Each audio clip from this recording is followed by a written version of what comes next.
The digestive system. Pretty much every animal has a digestive tract. It could be tiny, like that thing over there. Or it could be a cow, it could be a human, a pig, a mouse, a kangaroo. They all have these digestive tracts, and we really don't even have to think much about it. I mean, we chew and we swallow, yeah, and we don't just kind of let it do its job, the digestive system. It's all about getting food to the cellular level so it can be absorbed by the cells, and so that ATP energy can be made. We've talked about respiration before, but that's the main job. We need to eat food, take it in, absorb the nutrients from that food, and then get energy from it. So that's what the digestive system is about. It's kind of weird to think about this way, but even if you look at that cow right there, you'll notice, or the human over here, let me move my face.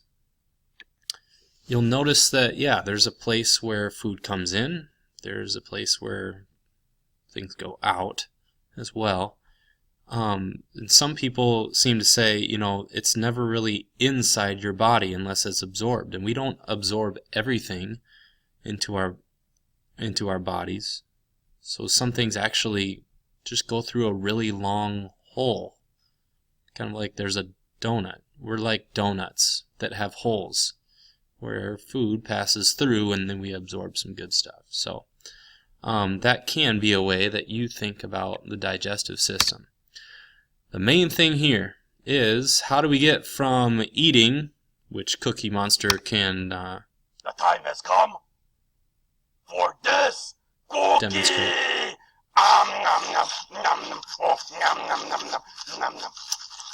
How do we get from that, thanks Cookie, yeah, see ya, to this, where we have, obviously you guys have done this before, this just in, guys, girls poop too. Everyone does it. It's actually a normal thing, and yeah, so how do we get the digestive system goes from eating to this? So that's what's going to be explored a little bit. What happens to the food, and how does this all work? There's three main jobs of the digestive system. Three main jobs, and the first is to digest the food coming in. If we just send an apple through that digestive system and do nothing to it, we're not going to have great success in getting the nutrients out of that apple that can be used by our cells to make energy and store energy, etc. So there's some things that have to happen. For one, we have to mechanically break that down. We have to physically increase the surface area of that food by chewing it. Our stomach does some of that stuff too. It churns the food and breaks it down mechanically. It should also be noted that a lot of chemical reactions are going to take place to digest and break down the foods to a smaller level so that it can get to this second stage. The second stage, or second main job, is to absorb awesome stuff that food gives us, like glucose or other carbohydrates, lipids, proteins, and these are all small molecules that need to get into our bloodstream so that our cells can get those things. Most of this happens in the small intestine, which is lined with a lot of villi and microvilli, just to increase the surface area and increase the chance that we can get that good stuff into our bloodstream. Then, of course, the last part of the digestive system is to eliminate waste, and hence the poop emoji on this slide. All right. I've talked about increasing or maximizing the surface area. There's a couple of ways that we do this. We can increase the surface area of the food by chewing it. That just gives us a better opportunity to absorb what has been put into our bodies. If we make it smaller, if we can get it down to the cell level. So we break down food. We take a boulder and make it into sand. We do that with our food, not just in your mouth, but throughout the digestive system. So that's one way. We can also maximize the surface area of the system ourselves. So the digestive system is incredibly long. I'm 6 foot 3 inches tall, or 6 feet 3 inches tall. My digestive tract, my digestive system is probably pretty close to 30 feet long, which is it's pretty crazy to me. So the small intestine itself, on average, is 7 meters long, which would be, 23 feet or something. You guys do the conversion for me. And not only is it long, there are physical parts of that intestine that make the surface area increase even more. You can see the villi and the shape of it, and it just increases the chance that we can get our food into our bloodstream. 250 square meters of surface area are present alone in the small intestine. So pretty amazing stuff. All right, we're going to look at the main digestive organs with the next few slides, and then we'll be done. The first couple of organs that are the main organs of the digestive system are the mouth and the pharynx. When I say pharynx, I mean throat. Pharynx is really where that food goes after it's in the mouth. There's a lot of stuff happening right away. We put the food in our mouths, and we mechanically break it down by chewing it with our teeth. Our tongue moves it around, getting it to an advantageous spot to break it down further and further. But it's not just physically breaking the food down either. There are some chemical things going on. Your saliva, and I'm told that we produce about 4 soda cans worth of saliva every day, which is gross to think about. But that's a lot of saliva. The saliva has enzymes that break down food chemically.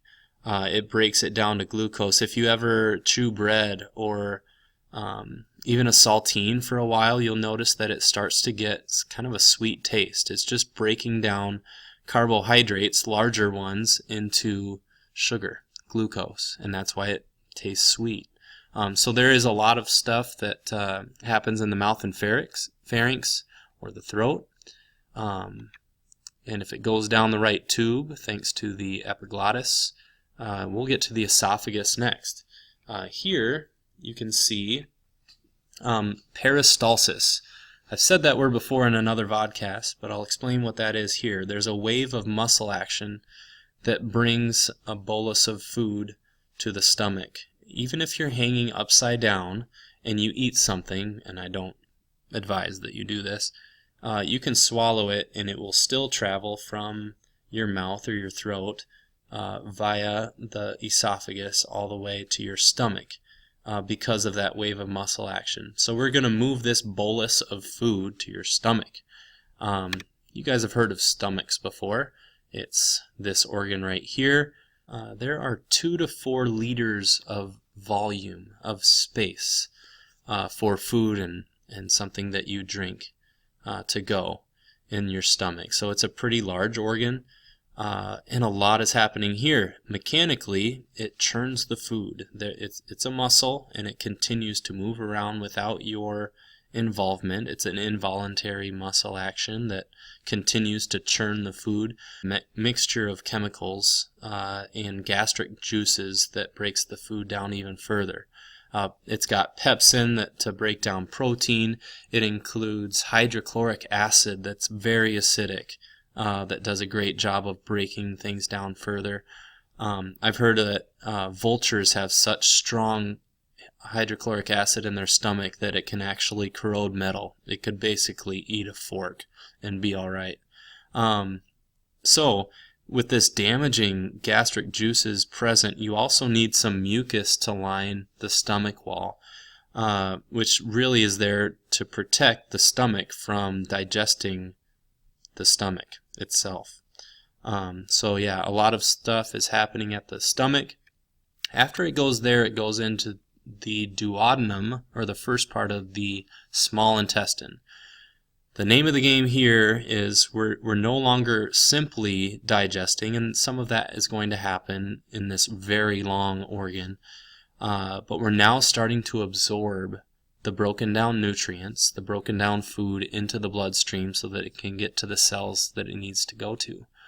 So absorption of nutrients is the main thing here. I said the small intestine was long. It's like 7 meters long. It also has these villi and microvilli that allow for this exchange of material, of nutrients to pass across from inside the digestive system to the blood.